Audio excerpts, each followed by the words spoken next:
Halo semuanya, apa kabar? Assalamualaikum warahmatullahi wabarakatuh. Semoga semua hari ini dalam keadaan sehat dan bahagia. Terutama kita para ibu, para wanita. Kenapa seorang ibu harus bahagia? Karena konon kabarnya ketika kita bahagia, maka bahagialah seluruh anggota keluarganya. Lalu bagaimana cara seorang ibu bisa bahagia? Semuanya berawal dari dalam hati. Karena kebahagiaan itu tergantung bagaimana kita seorang ibu merespon setiap kondisi maupun setiap masalah yang kita hadapi. Apakah kita akan meresponnya dengan positif atau merespon dengan negatif setiap kejadian yang Allah takdirkan kepada kita. Kebahagiaan itu kembali lagi dari dalam hati dan kembali lagi kepada Allah. Hati yang selalu ikhlas, hati yang selalu bersyukur kepada Allah.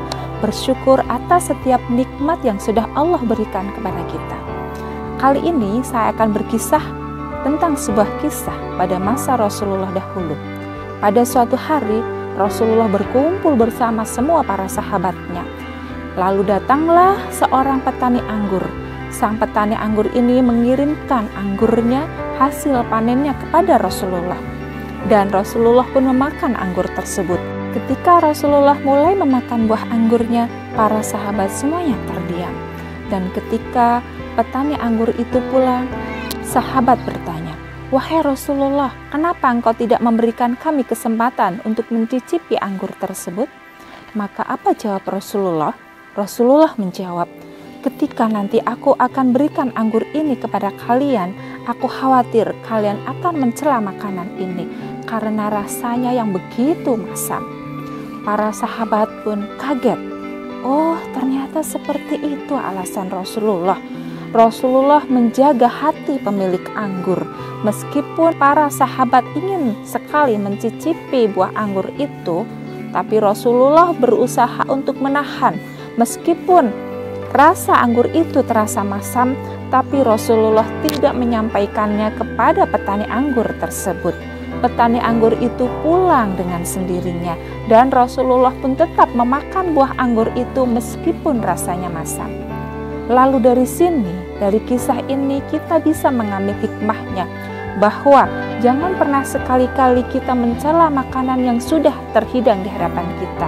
Kita mencontohkan sikap Rasulullah, bagaimana beliau menjaga akhlaknya, menjaga para sahabatnya, menjaga hati petani anggurnya supaya tidak sakit hati. Lalu ketika nanti sahabat diberi kesempatan untuk memakan buah anggur tersebut, Rasulullah khawatir para sahabat akan langsung mencela makanannya. Dan kita sebagai umat muslim, sebagai panutan kita Rasulullah, maka kita berkewajiban untuk mengikuti apa yang menjadi contoh dari Rasulullah itu sendiri. Ketika ada makanan di hadapan kita, maka makanlah. Dan jangan sekali-kali mencela makanan yang sudah berada di hadapan kita. Sama seperti kisah tadi, betapa Rasulullah menjaga hati petani anggur itu supaya tidak merasa sakit hati meskipun anggur itu terasa masam ketika dimakan.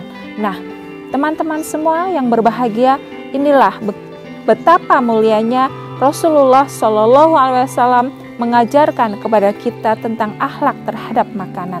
Jangan pernah sedikit pun untuk mencela makanan yang ada di hadapan kita. Meskipun rasanya itu tidak enak, meskipun rasanya itu masam atau yang lainnya, tapi tetap kita menikmatinya, kita tetap memakannya. Karena kembali lagi tadi kepada rasa syukur yang kita miliki. Ketika kita selalu bersyukur kepada Allah, maka Allah pun akan menambah kenikmatannya kepada kita. Oke, itu tadi kisah sedikit tentang Rasulullah tauladan kita. Semoga kita bisa mencontoh perilaku dan akhlak mulia seperti Rasulullah.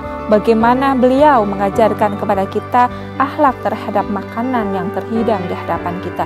Jangan sekali-kali mencela makanan yang ada di hadapan kita, meskipun rasanya itu tidak enak. Demikian yang bisa saya sampaikan kisah kita kali ini. Terima kasih semuanya. Wassalamualaikum warahmatullahi wabarakatuh.